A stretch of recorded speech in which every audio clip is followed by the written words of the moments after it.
আল্লামা মামুনুল হক, ওনার সাথে আজকে ফিজিক্যালি আমার প্রথম দেখা। ওনাকে দেখে আমার যেই স্মৃতিটা মনে পড়ছে, ওনারও মনে আছে কিনা জানি না, কয়েক বছর আগেও মনে হয় 2 বছর আগে ওনাকে যখন জেলে নিয়ে আসলো, উনি জেলের যে জেলখানার যে গাড়ি, তো ওনার মাদ্রাসার জামিয়া রহমানিয়ার বেশ কিছু ছেলেরা খুব ভোরে সম্ভবত বোখারি শরীফ বুকে নিয়ে ওখানে লাইনে দাঁড়িয়েছিলেন, তারা তাদের উস্তাদের কাছে বোখারির সবক নিতে চান।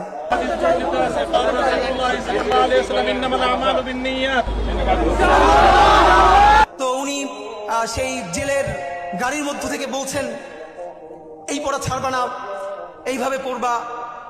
আমি ভাবি আসলে এই যে মাদ্রাসা শিক্ষা, মাদ্রাসার শিক্ষক ছাত্র জুলুম, এই নিয়ে তো প্রচুর কথা বলি, কিন্তু সত্য কথা এই পরিবেশটা আসলে বোঝা যায় মানে রুহানিয়াত এমন জিনিস, মানুষ নিজের চেয়ে নিজের উস্তাদকে ভালোবাসতে পারে। এটা মনে হয় সম্ভবত খুব কাছ থেকে না বুঝলে আসলে, না চিনলে মানুষ বুঝবে না। তো শিক্ষক উনি যখন বলছেন যে এরকম পড়তে শুরু করবা, পড়া ছাড়বা না, তখন সেই ছেলেগুলো বুকে বোখারি শরীফ জড়াই ধরে কাঁদতেছে রাস্তার মধ্যে। হ্যাঁ হুজুর, এটা শুনবো।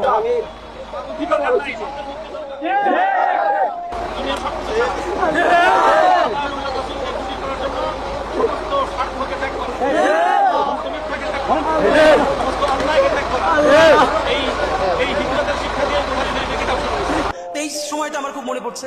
আর আজকে এখানে এসে আপনাদের কাছে শুধু একটা কথা বলতে চাই, বিনীত অনুরোধ।